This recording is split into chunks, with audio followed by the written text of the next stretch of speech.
Alhamdulillah Alhamdulillahillazi ja'ala Ramadhana syahra siyama lil mu'minin. Wassalatu wassalamu ala ashrafil anbiya'i wal mursalin Sayyidina wa maulana Muhammadin wa ala alihi wa ashabihil mujahidin at-tahirin, amma ba'du. Ma'asyiral muslimin rahimakumullah. Dari jumlah 12 bulan yang ada dalam agama kita, yang dihitung sejak Muharram sampai dengan bulan Zulqa'dah, maka Ramadan mendapat gelar Sayyidus Syuhur. Sayyidus Syuhur artinya raja, penghulu atau tuan dari seluruh bulan. Apa sebabnya maka Ramadan ini dinamakan Sayyidus Syuhur? Sebab yang pertama, Ramadan dipilih oleh Allah menjadi bulan tempat di mana pertama kali diturunkan ayat-ayat suci Al-Quranul Karim. Allah tidak memilih Rabiul Awal, tidak Rajab, tidak pula Sya'ban misalnya. Tetapi dipilihnya Ramadan untuk menjadi bulan di mana diturunkan ayat-ayat suci Al-Quranul Karim. Seperti yang dijelaskan dalam surah Al-Baqarah ayat 185. A'udzu billahi minasyaitonir rajim. Syahrul Ramadan allazi unzila fihi al-Qur'an hudan lin-nasi wa bayyinatin minal huda wal furqan. Bulan Ramadan, bulan di mana diturunkan di dalamnya Al-Quranul Karim, yang merupakan petunjuk dan jalan menuju petunjuk bagi orang-orang yang beriman. Oleh sebab itu, salah satu bentuk ibadah yang sangat dianjurkan di bulan Ramadan diantaranya ialah memperbanyak membaca ayat-ayat suci Al-Quranul Karim. Yang kedua, Ramadan disebut Sayyidus Syuhur karena di dalamnya ada satu malam yang bobotnya khairun min alfi syahr. Satu malam tetapi lebih baik daripada 1000 bulan. Itu dinamakan dengan Lailatul Qadar. 1000 bulan kira-kira 83 tahun. Nilai ibadah di malam itu lebih baik daripada nilai ibadah 83 tahun. Padahal umur orang sekarang kan jarang yang sampai 83 tahun. Bagaimana ini harus kita pahami? Ma'asyiral muslimin, sejak kita akil balik sampai kepada usia kita yang sekarang ini, kalau kita mau jujur bercermin, rasanya kita harus mengakui banyak dosa dan kesalahan yang pernah kita kerjakan. Kalau kita berbuat dosa selama 40 tahun, kemudian kita bertaubat 20 tahun lamanya, kalau menurut rumus dagang, ini kan belum tertutup. Dosa 40 tahun ditebus dengan taubat 20 tahun. Tapi haruskah dosa tidak terampuni? Allah Subhanahu wa ta'ala Maha Penyayang. Disediakannya malam-malam yang istimewa, yang punya nilai khusus. Seolah-olah Allah berkata, hai manusia, kau tidak perlu putus asa. Bagaimanapun banyak dosa kau lakukan, bagaimanapun banyak kesalahan kau kerjakan, nih, aku sediakan satu malam khairun min alfi syahrin. Lebih baik daripada 1000 bulan yang disebut dengan Lailatul Qadar. Kapan sih Lailatul Qadar itu? Menurut Al-Imamul Ghazali, Lailatul Qadar itu adanya pada 10 hari yang akhir di bulan Ramadan, terutama pada malam-malam ganjil. Malam 21, 23, 25, 27, dan 29. Tapi orang yang ingin menemukan Lailatul Qadar, dia harus sudah berjaga sejak awal Ramadan. Jadi nggak boleh pakai ilmu ngincer. Tahu ilmu ngincer? Tanggal 20 Ramadan nggak terawih, 21 terawih, 22 prek lagi, 23 masuk lagi, 24 nggak ke masjid. Temennya tanya, kenapa nggak ke masjid? Ini kan bukan malam ganjil, nggak turun Lailatul Qadar. Saya kira yang kayak begini dapatnya bukan Lailatul Qadar, boleh jadi Lailatul Qadar.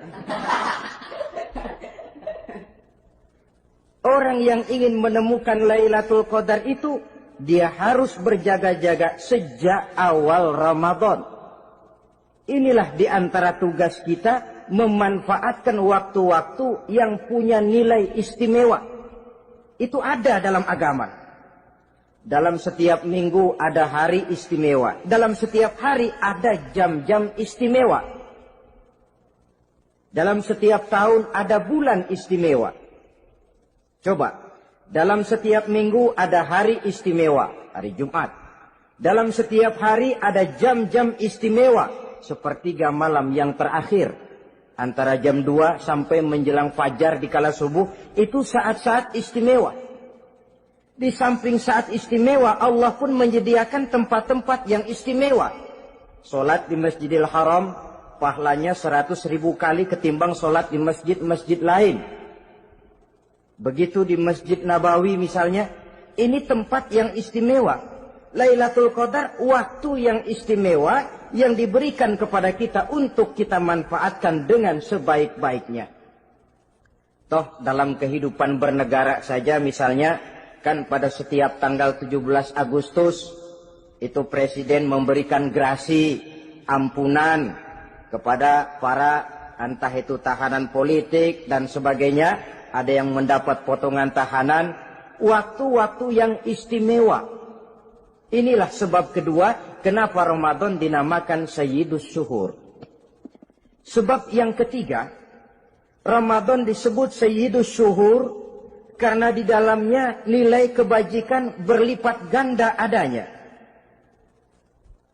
Satu hadis menjelaskan, "Lau ta'lamu ummati ma fi Ramadan, latamannau an takuna as-sanatu kullaha Ramadan." Andai kata umatku tahu keistimewaan apa yang ada di dalam bulan suci Ramadan, niscaya mereka ingin agar sepanjang tahun isinya Ramadan saja. Apa sebabnya? Li'annal hasanata fihi mujtami'atun. Di dalam bulan Ramadan itu berkumpul segala macam kebajikan. Wa ta'atu maqbulatun. Segala perbuatan taat diterima oleh Allah. Wa da'awati mustajabatun. Segala macam doa dan permohonan dikabulkan oleh Allah. Wa dzunuba maghfuratun. Dan segala macam dosa diampuni oleh Allah Subhanahu wa ta'ala. Berlipat gandanya nilai kebajikan yang kita kerjakan di bulan suci Ramadan. Itu sebabnya seorang muslim dalam menyambut bulan suci Ramadan penuh dengan sikap kegembiraan. Kata baginda Nabi, "Man fariha bidukhuli Ramadan, haramallahu jasadahu 'alan niran." Siapa orang yang gembira dengan datangnya bulan suci Ramadan, Allah haramkan badannya dari api neraka. Gembira menyambut Ramadan artinya bagaimana? Apa Ramadan datang terus bakar petasan? Bukan. Pukul beduk? Bukan. Apa gunanya pukul beduk kalau nggak puasa? Apa gunanya bakar mercon kalau tidak melaksanakan ibadah di bulan suci Ramadan? Gembira menyambut datangnya Ramadan dalam arti mempersiapkan diri untuk melaksanakan ibadah dengan sebaik-baiknya di bulan suci Ramadan ini. Ma'asyiral muslimin rahimakumullah. Yang terakhir, kenapa Ramadan disebut Sayyidus Syuhur? Karena di dalam bulan suci Ramadan ada perintah melaksanakan ibadah puasa. Apa istimewanya ibadah puasa? Pertama, yang dipanggil untuk melaksanakan puasa itu iman. Ini panggilan istimewa. Allah menyatakan, "Ya ayyuhalladzina amanu, kutiba alaikumusiyam." Hai orang-orang yang beriman, diwajibkan atas kamu berpuasa. iman yang dipanggil untuk melaksanakan ibadah puasa. Contoh, satu hari di depan rumah kita lewat tukang pepaya, tukang duku, tukang duren. Kita panggil satu tukang pepaya. Bang, pepaya, berhenti dulu sebentar. Kira-kira yang merasa tukang pepaya berhenti enggak? Berhenti. Ini tukang duku sama tukang duren berhenti enggak? Tidak. Tentu tidak berhenti karena tidak dipanggil. Ini Ramadan yang dipanggil orang-orang beriman. Hai orang-orang yang beriman, berhenti dulu sebentar. Berhenti apa? Berhenti makan di waktu siang, berhenti minum di waktu siang. Yang merasa beriman, berhenti. Yang tidak beriman, langsung. Biar Ramadan siang-siang makan jalan terus, ngerokok, ngelepus terus. Kenapa? Tidak beriman, tidak merasa terpanggil oleh ayat tadi. Sekarang tukang pepaya lewat di depan rumah. Kita panggil, bang pepaya berhenti dulu. Dia dengar tapi nggak mau berhenti. Apa kita bilang? Kang pepaya budak. Dipanggil nggak mau berhenti. Ini ada orang ngaku beriman kepada Allah. Ramadan dipanggil disuruh berhenti makan siang, nggak berhenti juga. Mukmin budak. Disuruh berhenti minum di waktu siang, nggak berhenti juga. Mukmin budak. Ini istimewanya puasa. Panggilan difokuskan kepada iman. Hai orang-orang yang beriman. Allah tidak bilang hai orang-orang yang sudah masuk Islam. Tidak. Ya ayyuhallazina aslamu. Tidak. Ya ayyuhallazina amanu yang dipanggil. Hai orang-orang yang beriman. Nilai nurani yang paling dalam itu yang dipanggil melaksanakan ibadah puasa. Lalu orang beriman yang bagaimana yang wajib puasa? Pertama dia sudah balik. Yang kedua berakal sehat. Yang ketiga dia mampu berpuasa. Orang beriman macam ini balik, berakal sehat, mampu melaksanakan puasa. Kalau cukup syarat ini, dia wajib puasa. Kurang syarat, tidak wajib puasa. Jadi kalau di bulan Ramadan ada teman kita tidak puasa, jangan heran barangkali syaratnya kurang. Cukup dalam hati saja, ini orang kurang syarat. Makanya nggak puasa. Pak, itu teman saya kok nggak puasa? Nggak puasa, nggak puasa. Dia bukan orang beriman kali ah. Orang yang tidak beriman itu tidak wajib puasa. Beriman kok pak? Iman. Tapi nggak puasa. Nggak puasa. Belum balik kali ah. Belum balik. Cuma badan doang gede. Bongsor kali itu. Belum balik. Sudah kok pak, sudah balik. Sudah balik, sudah. Tapi nggak puasa. Enggak. Gila kali dia ah. Gila kali sebab orang yang tidak berakal itu tidak wajib puasa. Waras pak, dia tidak gila. Tidak gila, tidak. Barangkali dia tidak mampu melaksanakan puasa karena terkena uzur syar'i.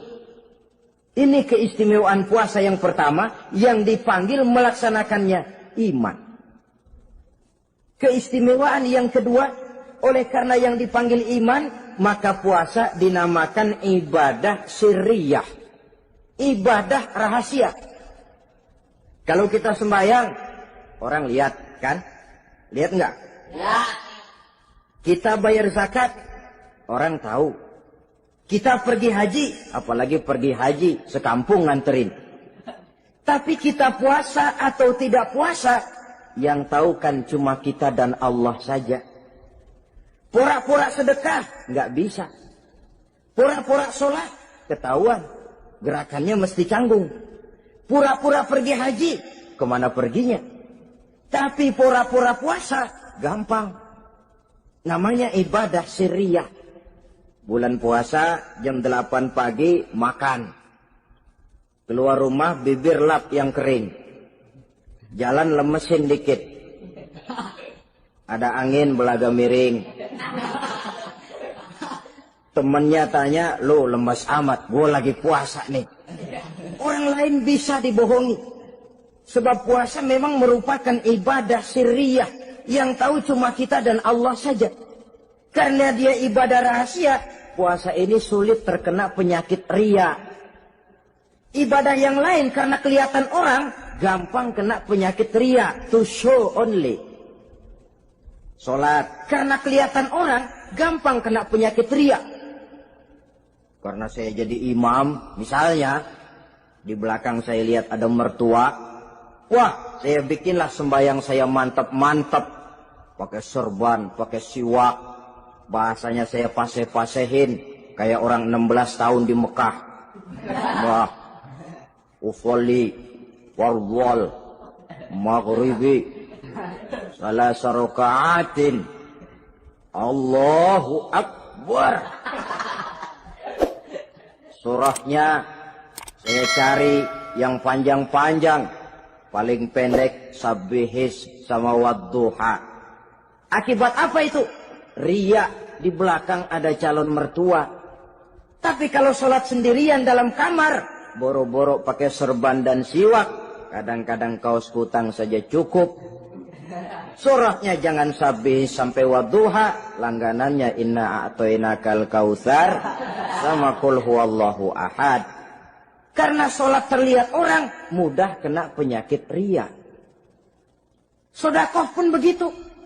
Mulanya niatnya cuma mau sedekah 5.000. Karena ada orang yang disegani, naik 10.000. Yang 5.000 sudah karena orang. Jadi ibadah yang lain itu mudah terkena ria, tapi juga mudah dinilai orang. Kita bisa saja bilang, itu orang sholatnya khusyuk ya. Kenapa? Kelihatan dari gerakannya. Itu orang hajinya mabrur ya. Kenapa? Kelihatan dari tingkah lakunya setelah pulang haji. Itu orang sedekahnya berani ya. Kenapa? Ketahuan dari jumlahnya. Ibadah yang lain bisa dinilai, tapi puasa nggak bisa dinilai. Itu orang puasanya mantap bener ya. Kenapa? Beludah melulu. Itu bukan ukuran. Itulah sebabnya dia dinamakan ibadah sirriyah, ibadah yang abstrak, yang tahu cuma si pelaksana dan Allah saja. Ini keistimewaan puasa yang kedua. Yang ketiga, saudara-saudara, kalau ibadah-ibadah yang lain, ganjaran pahalanya itu dijelaskan oleh Allah. Sedekah kalau ikhlas pahalanya begini. Haji kalau mabrur pahalanya ini. Sembahyang berjamaah pahalanya ini. Untuk puasa tidak. Puasa Allah cuma bilang, as-siyamu li wa ana ajzi bihi. Puasa adalah untukku, aku yang akan membalasnya. Berapa besar balasannya tidak dijelaskan oleh Allah. Apa artinya ini? Kalau saudara kerja, mandor bilang, sampean kerja sama saya, gaji satu hari 5.000. Ketahuan kan, sehari 5.000. Kita bisa kong kalingkong, ada mandor rajin, nggak ada mandor kendor. Pokoknya sehari 5.000. Tapi kalau mandor cuma bilang, kau kerja sama aku. Soal gajimu, nanti aku yang atur. Tidak dijelaskan berapanya, nanti aku yang atur. Ini kan mestinya kita kerja hati-hati. Sebab apa? Mungkin gaji kita lebih besar dari jumlah 5.000 kalau kerjaan memuaskan. Mungkin tidak digaji sama sekali kalau kerjaan berantakan. Tidak dijelaskannya pahala puasa menjadi sugesti bagi kita untuk melaksanakan ibadah ini dengan sebaik-baiknya. Mungkin gaji sangat besar, mungkin tidak digaji sama sekali. Sebab kata Nabi, kam min shaimin laisa lahu min siyamihi illa al-ju' wal 'atsh. Berapa banyak orang puasa, dia tidak memperoleh apa-apa dari puasanya kecuali lapar dan haus saja. Puasa sah, kewajiban gugur, nilai 0. Tidak dapat apa-apa kecuali lapar dan haus. Jadi inilah keistimewaan daripada ibadah puasa. Saudara hadirin yang saya hormati, kemudian apa sih perlunya kita melaksanakan ibadah puasa ini? Namanya syahwat. Kalau itu kita kendalikan, maka langkah hidup ini akan menjadi lurus karenanya. Benar kalau Nabi menyatakan, "Iza ja'a Ramadan, futihat abwabus sama, wa ghulliqat abwabun nar, wa sufsidatis syayatin." Apabila datang bulan suci Ramadan, dibuka pintu langit, dibuka pintu surga, ditutup pintu neraka, dan diikat setan-setan itu. Siapa yang ikat setan? Puasa kita. Dengan puasa kita mengendalikan nafsu. Kalau nafsu kita kendalikan, setan nggak berkutik. Jadi yang mengendalikan nafsu itu nilai puasa. Nafsu terkendali, setan terikat. Kalau puasa, kalau nggak puasa, setannya ngebludak. Jadi jangan digambarkan, wah kalau bulan puasa setan dirantai. Rantainya kayak apa? Yang rantai siapa? Arti setan diikat di sini ialah nafsu dikendalikan. Dengan apa? Mengatur makan dan minum. Puasa kan sebenarnya logikanya mengatur perpindahan waktu makan dan minum saja. Apabila perut besar ini teratur demikian rupa, syahwat tidak menggelegak, dia terkendali. Dengan hidup pandai mengendalikan nafsu, iblis tidak berdaya dan tidak berkutik. Ma'asyiral muslimin rahimakumullah, Nabi bersabda, "La yu'minu ahadukum hatta takuna hawahu taba'an lima ji'tu bi." Belum sempurna iman kamu kalau nafsumu belum ikut apa yang aku bawa. Yang dibawa Nabi tidak lain daripada syariat, termasuk di dalamnya pelaksanaan ibadah puasa. Karena itu saya pesan kepada seluruhnya, jangan kalau puasa kayak orang ngancem. Siang bisa mengendalikan nafsu, tapi begitu maghrib berbunyi, nafsu sudah tidak terkendalikan lagi. Itu namanya puasa orang ngancem. Kayaknya, biarin siang gua tahan, ntar lo maghrib. Begitu maghrib berbunyi, sudah macam bendungan pecah. Semua isi meja pindah ke perut. Akhirnya, kalau siang dia setengah mati kelaparan, habis buka setengah mati kekenyangan. Dua-duanya jelek. Kalau sudah kekenyangan, yang enak kan ngukur balik. Tidur. Maghrib liwat, isya out, trawek boten. Temennya nyamper ke masjid yuk, trawek duluan deh, gua kenyang bener nih. Kenyang. Berbuka itu yang bagus pakai etik ya. Etika buka itu, maghrib berbunyi, cukup seteguk air, 3 butir korma atau sepotong kue. Sholat maghrib. Selesai sholat maghrib, masuk ronde kedua. Waktunya agak panjang.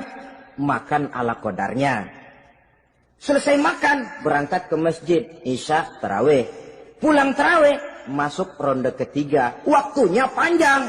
Mau habis-habisan juga nggak apa-apa. Tapi kalau begitu maghrib berbunyi, langsung dipukul 1 ronde, kita yang rubuh. Kekenyangan. Waktu siang dia sanggup mengendalikan nafsu. Tapi begitu maghrib berbunyi, nafsu sudah tidak terkendali lagi. Asar pengaruh puasa tidak akan membekas dalam jiwanya. Siang jelas puasa, nggak boleh ngerokok. Begitu maghrib sampai imsak kayak lokomotif, kelebul, nggak berhenti-berhenti. Tidak lagi sanggup mengendalikan diri, mumpung boleh katanya. Sampai pernah kejadian ada orang bangun sahur kesiangan, bingung dia waktunya tinggal dikit. Mau sahur dulu nggak keburu ngerokok, mau ngerokok dulu takut nggak keburu sahur, akhirnya bareng. Sebelah nyuap nasi, sebelah ngerokok. Itu macam mana rasanya kalau sudah kayak begitu? Padahal pengaruh daripada melaksanakan puasa akan terlihat dari sejauh mana seseorang dalam hidup mampu mengendalikan nafsu. Bukan pada waktu memang dilarang, tapi pada waktu diizinkan. Di situ yang paling kelihatan. Kalau waktu siang saudara mampu mengendalikan nafsu, itu jelas saja memang seharusnya orang puasa. Malam dalam keadaan makan boleh, minum boleh, masih mampu mengendalikan nafsu. Dalam arti makan dan minum pada batas yang wajar saja. Itulah yang dikehendaki dari melaksanakan ibadah puasa. Sehingga ibadah itu membekas dan ikut membentuk kepribadian orang. Sekali lagi, jangan cuma waktu siang saja bisa mengendalikan nafsu. Di waktu malam pun dalam kondisi yang memang dihalalkan, kita juga hendaknya mampu mengendalikan nafsu. Jadi inilah perlunya puasa yang pertama, supaya kita bisa mengendalikan nafsu. Yang kedua, puasa itu melatih kita hidup sederhana. Orang sufi mengajarkan, orang yang paling kaya ini sebenarnya orang yang hidupnya paling cukup. Sedangkan orang miskin adalah orang yang kebutuhannya kelewat banyak. Maka yang paling kaya, bahkan yang maha kaya, itu sebenarnya cuma Allah. Sebab apa? Dia nggak perlu apa-apa. Makin banyak keperluan kita, makin miskin kita. Coba orang puasa lihat. Kalau sudah jam 2, jam 3, itulah barangkali memang termasuk godaannya dalam melaksanakan ibadah puasa. Kalau jam 1 siang, jam 2 siang, jangankan makanan enak, nangka busuk kita lihat legit. Barangkali cobaan di dalam melaksanakan ibadah puasa. Tapi kalau sudah maghrib berbunyi, berbuka kita, kena seteguk air, sepotong roti, 3 butir korma, kenyang rasanya. Kemana keinginan yang tadi begitu menggebu-gebu? Oh, bisikan nafsu rupanya itu. Makin dalam kita merenung, makin sampai kita kepada bentuk kesederhanaan di dalam hidup ini. Puasa membentuk pribadi seorang muslim untuk jauh daripada sifat tamak bin rakus alias rakah. Tamak itu berasal dari kalimat toma dalam bahasa Arab yang sifatnya sudah terukir dari hurufnya. Huruf to, tengahnya bolong. Huruf mim, tengahnya bolong. Huruf ain, mulutnya mangap, perutnya gede. Jadi orang tamak macam itulah. Apapun yang diberikan Allah tidak pernah ada cukupnya dan tidak pernah ada syukurnya. Sehingga Nabi menjelaskan, lau anna libni Adam wadiyani min zahabin labtagha lahuma thalisan wala yamla'u jawfa ibna Adam illa turab. Andai kata manusia mempunyai 2 buah ladang yang seluruhnya emas, tidak usah kepalang tanggung, ladang emas, 2 ladang semuanya ladang emas, dia tidak akan puas, dia akan mencari lagi ladang yang ketiga. Wala yamla'u jawfa ibna Adam illa turab. Mulut manusia ini memang tidak akan pernah penuh kecuali kalau sudah diisi dengan tanah. Kapan diisi dengan tanah? Kalau sudah menghadap ke arah kiblat di liang lahat, nah itu baru mulut udah nggak ngerawil, diam, tenang, kalem, diisi dengan tanah. Dengan demikian kita lihat bahwa puasa makin kita hayati, makin dekat kita kepada kesederhanaan di dalam kehidupan ini. Islam tidak melarang orang untuk kaya, untuk punya harta. Yang dilarang ialah sifat rakus, serakah, dan tamak.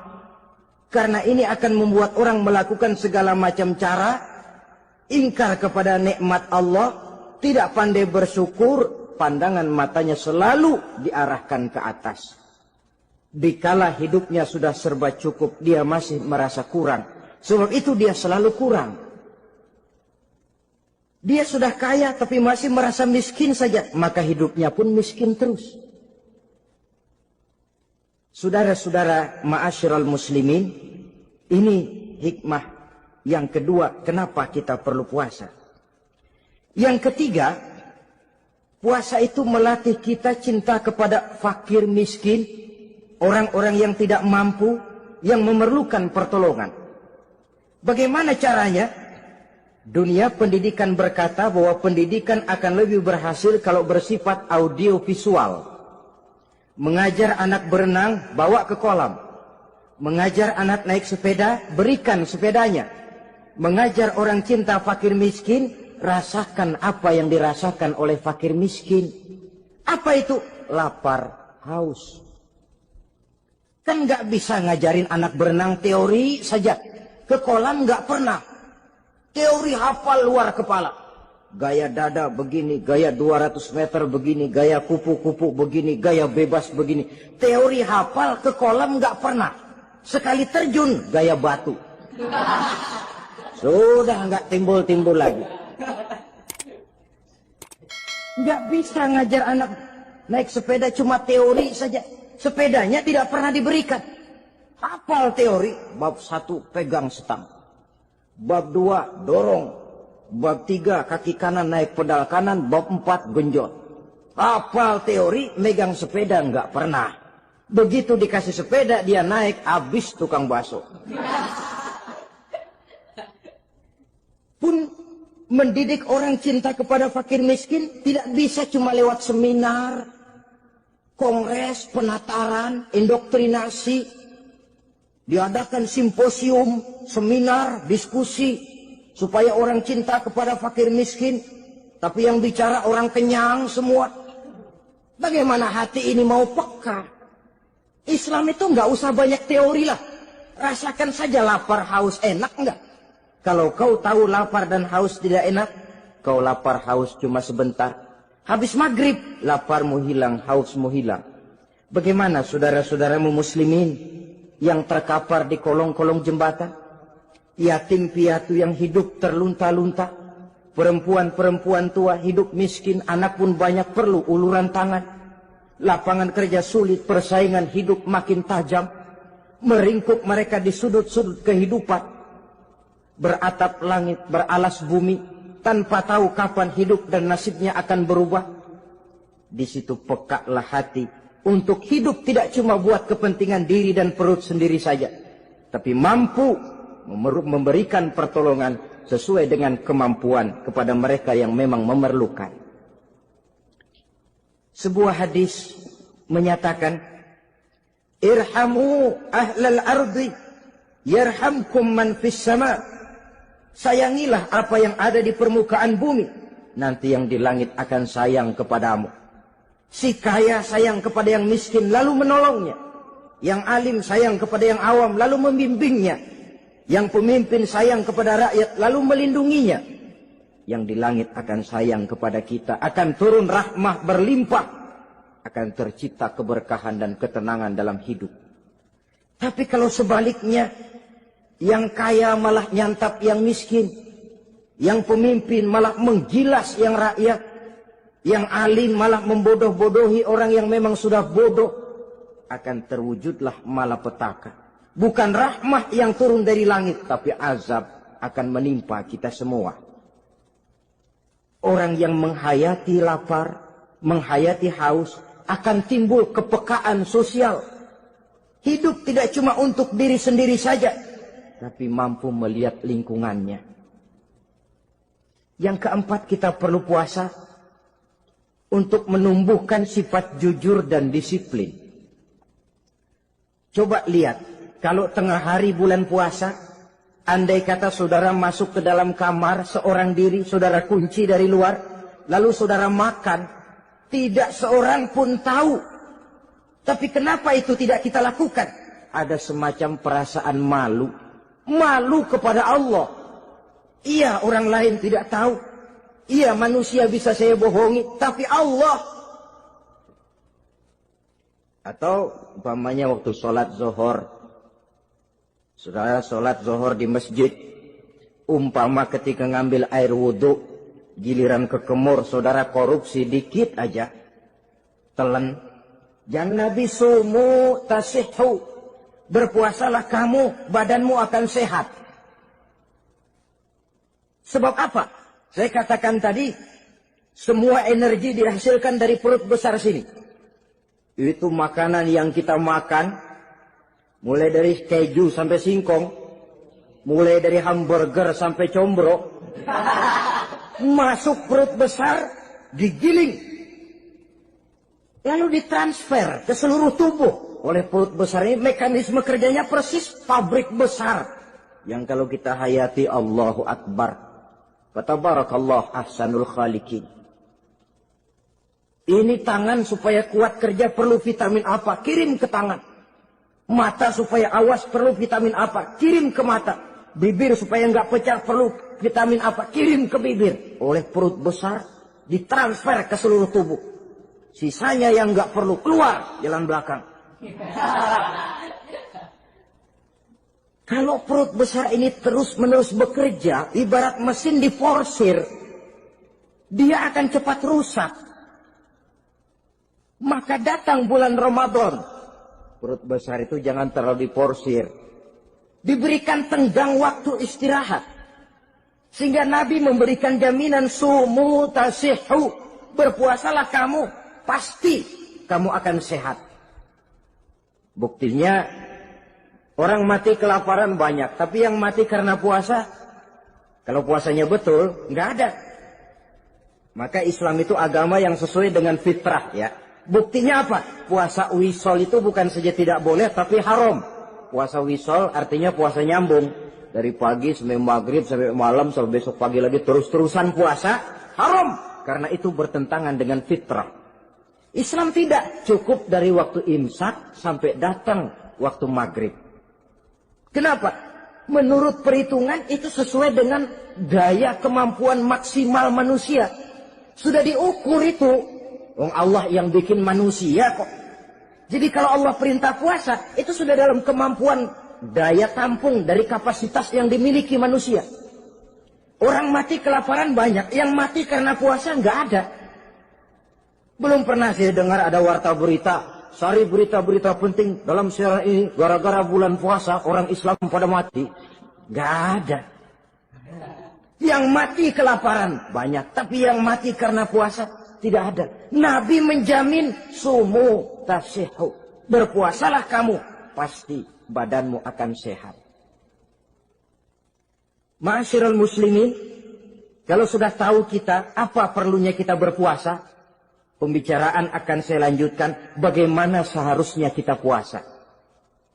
Puasa yang ideal itu yang bagaimana? Al-Imamul Ghazali menjelaskan, orang yang puasa itu ada 3 macam. Pertama, saumul awam. Puasanya orang kebanyakan. Orang macam ini merasa sudah puasa asal tidak makan, tidak minum. Puasa sudah. Pokoknya tidak makan, tidak minum, itulah puasa. Ini puasanya orang awam. Matanya tidak pernah puasa. Kupingnya tidak puasa, kakinya tidak puasa, tangannya tidak puasa. Ini puasa orang awam, kebanyakan. Hasilnya tidak mustahil seperti yang dikatakan Nabi tadi. Berapa banyak orang puasa tidak mendapat apa-apa dari puasanya kecuali lapar dan haus. Puasa sah, kewajiban gugur, nilai 0. Kan rugi ibadah semacam itu. Sebab jangan lupa, yang membatalkan itu kan 2. Ada yang membatalkan pahala puasa, ada yang membatalkan puasa. Bedanya apa? Kalau puasa batal, pahala jelas batal. Tapi kalau pahala yang batal, puasanya mungkin sah. Kewajibannya gugur, tapi pahala tidak ada. Kalau yang membatalkan puasa sih umumnya kita bisa jaga itu. Sebab apa? Masalahnya konkret, kelihatan. Apa yang membatalkan puasa? Misalnya makan dan minum yang disengaja walaupun sedikit. Batal. Sedikit tapi sengaja tidak mengenyangkan, batal. Mamanya pentol korek yang kecil itu. Sengaja telan waktu puasa, batal. Kan sedikit pak, nggak kenyang kok. Sengaja. Sengaja itu yang bikin batal. Tapi kalau tidak sengaja seperti lupa, itu tidak batal. Misalnya hari pertama puasa, di sembahyang subuh tidur, bangun jam 8, lupa kebiasaan, langsung aja nyerbu ke dapur. Dapat sepiring setengah, ingat. Astagfirullah, lagi puasa, betul. Setelah ingat bagaimana? Yang masih ada di mulut keluarkan, berkemur, lanjutkan puasanya, sah. Perkara sepiring setengah yang udah kadang masuk bagaimana pak? Itu rezeki.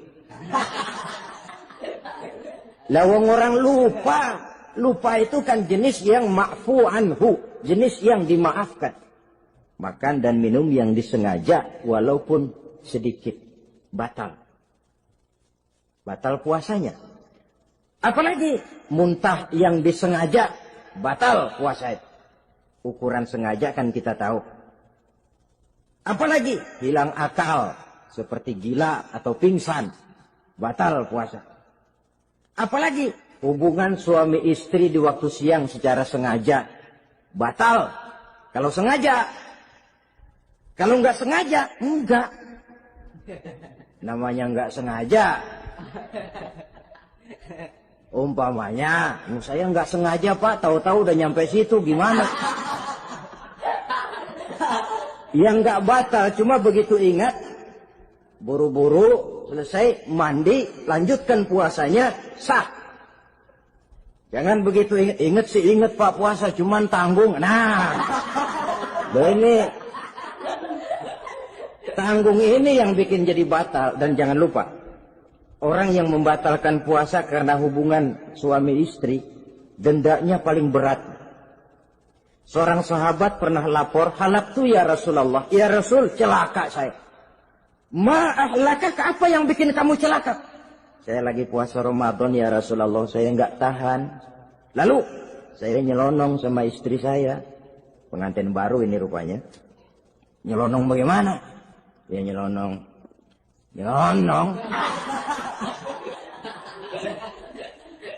Melanggar dia, tapi jujur, lapor.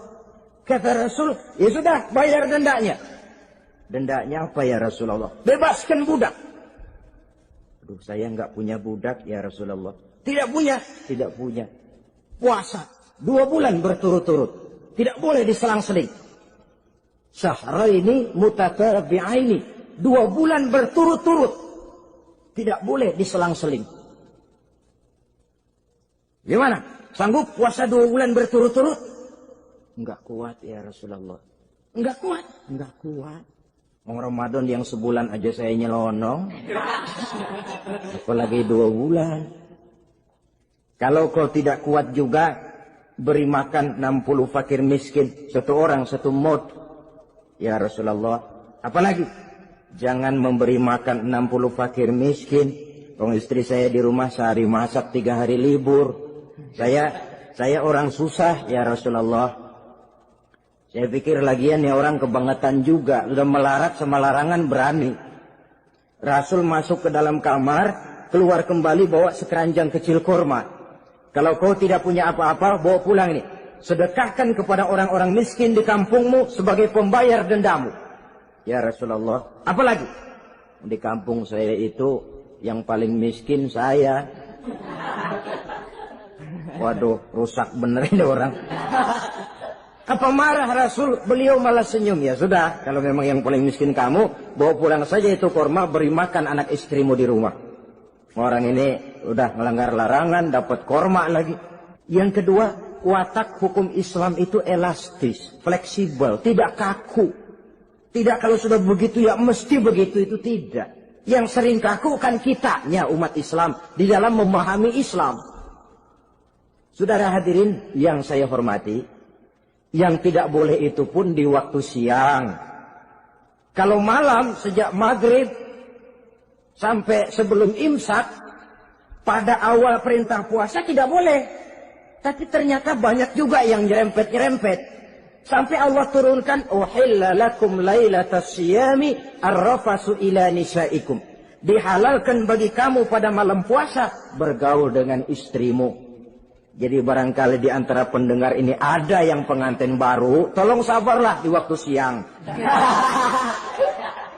Tunggu maghrib berbunyi. Kalau sudah maghrib habis buka, mau buka lagi juga nggak apa-apa. Terserah saja. Ini yang membatalkan puasa. Yang kita sulit mengontrol, yang membatalkan pahalanya. Apa misalnya? Ngomong-ngomongin orang. Puasa. Ngomongin orang jalan terus. Itu ya tetangga kita. Kenapa emang? Oh, anu. Kita sih bukan ngomongin orang ini. Bukan ngomongin orang katanya. ngomongin tuyul. Bohong. Orang puasa bohong, apa puasanya batal? Tidak. Puasanya sah. Yang batal mungkin pahalanya. Saudara-saudara, ma'asyiral muslimin rahimakumullah. Mata, terutama di kota-kota besar, menjaga mata ini kadang-kadang kita nggak pengen lihat tapi kelihatan. Sebab itu memang yang tidak boleh ngeliatin. Kalau kelihatan lain, kelihatan itu kan rezeki. Orang kita nggak mau tapi kelihatan. Yang kelihatan itu sebentar. Kata Imam Ali, nazaratul ula laka wa tsaniyatu alaika. Pandangan pertama untukmu, yang kedua atasmu. Jadi begitu kelihatan, ya sudah. Jangan kelihatan tapi manteng aja nggak mau. Jadi mantengnya ini yang jadi urusan. Saudara hadirin yang saya hormati, dengan kata lain, berusahalah kita untuk puasa zahir batin. Itu yang pertama tadi.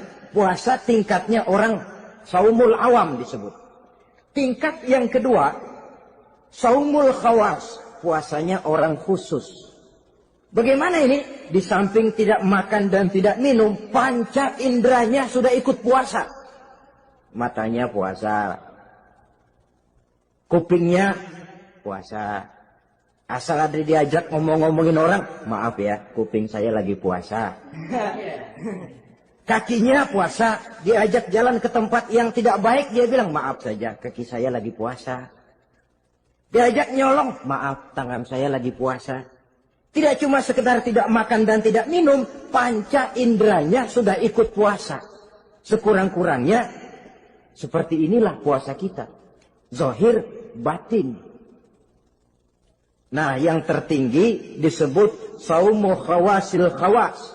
Puasa orang khusus yang lebih khusus lagi. Ini sudah the first class ini. Puasanya orang VIP. Bagaimana puasanya orang ini? Di samping tidak makan dan tidak minum, puasa panca inderanya, hatinya juga sudah ikut puasa dari seluruh keinginan yang selain Allah. Wah, ini kelas tinggi. Orang yang puasa macam ini, andai kata jam 3 sore dia berpikir, ntar sore buka pakai apa ya? Dia menganggap batal pahalanya. Kenapa? Masih mikirin makanan. Kalau kita kan bukan cuma mikirin, ngancem. Waduh, jam 5 di meja udah berderek es kopior, kelapa muda, cendol. Apa yang mau diminum lebih dulu? Tingkat yang tertinggi ini, hatinya juga puasa dari semua keinginan yang selain Allah. Idealnya, sekurang-kurangnya kita puasa zahir batin. Zahirnya menahan diri dari yang membatalkan puasa, batinnya mencegah diri dari yang membatalkan pahala puasa kita itu. Ma'asyiral muslimin rahimakumullah. Terakhir, Rasulullah sallallahu alaihi wasallam membagi bulan Ramadan itu menjadi 3 bagian. Sepertiga yang pertama, tanggal 1 sampai 10 Ramadan, masa turunnya rahmah. Turunnya kasih sayang Allah. Kalau istilah sepak bola, tanggal 1 sampai 10 Ramadan ini disebut babak semifinal. Babak penyisihan. Sepak bola itu kalau baru tingkat babak penyisihan, pesertanya banyak. Seluruh kesebelasan turun bertanding. Babak penyisihan. Ramadan tanggal 1 sampai 10. Babak penyisihan. Putaran pertama. Pasaran puasa rame. Masjid musola full house. Meledak, tidak sanggup menampung jamaah yang tarawih itu. Yang tadarus meriah. Kenapa? Maklum babak penyisihan. Seluruh kesebelasan turun bertanding. Tanggal 1 sampai tanggal 10 Ramadan. Bila itu selesai, selesailah putaran pertama. Masuk putaran kedua. Sepertiga yang kedua tanggal 10 sampai 20 Ramadan. masa maghfirah, masa turunnya ampunan dari Allah, masuk babak semifinal. Sepak bola itu kalau sudah babak semifinal, itu kan sudah banyak kesebelasan yang masuk kotak. Maka 10 Ramadan ke atas, pasaran puasa mulai menurun. Yang enggak puasa mulai nekat. Yang tadarus sudah mulai sayup-sayup sampai. Sementara barisan orang sembahyang tarawih di masjid mulai mengalami kemajuan dengan pesatnya. Barisannya makin maju ke depan. Maklum, tidak semua kesebelasan tangguh. Ada yang sejak bertanding sudah berhitung. Kita sih bakalan kalah jelas, yang penting main aja dulu dah. Ada yang rajin ke masjid motifnya lain, ada. Karena ikut-ikutan teman, karena malu sama mertua, rajin terawih. Karena nganterin, rajin terawih. Bayangnya paling belakang berdua lagi. Malah ngeledek begitu imam waladolin, dia di belakang nyaut asik.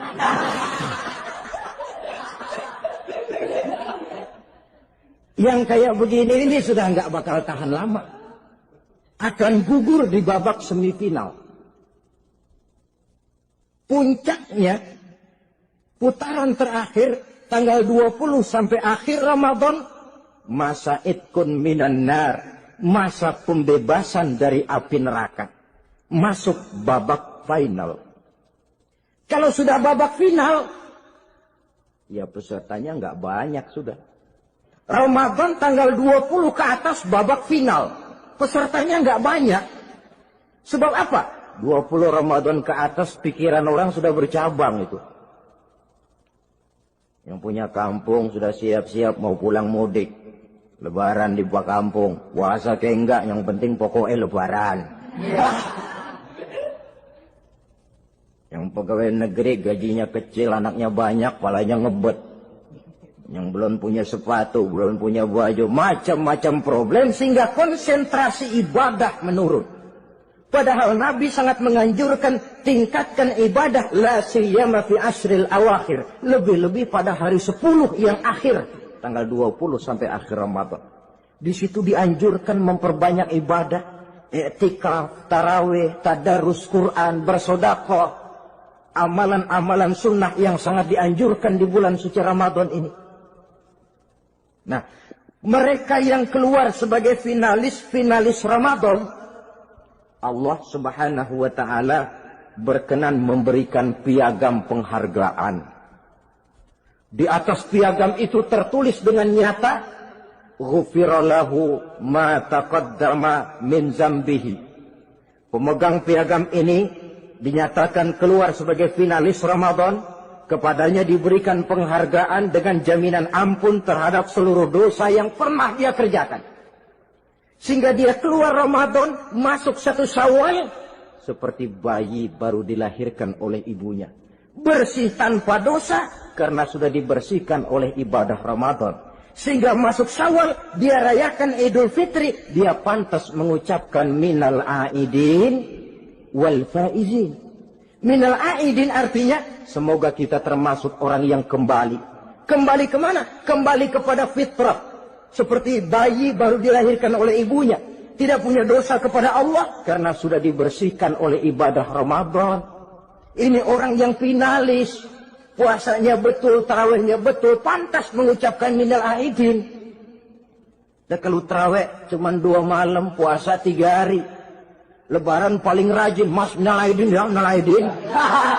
Nggak tahu diri lu. Minal aidin dari mana? Saudara hadirin, dosa kepada Allah bersih oleh ibadah Ramadan. Tinggal dosa kepada sesama manusia berhalal bihalal di hari raya Idul Fitri.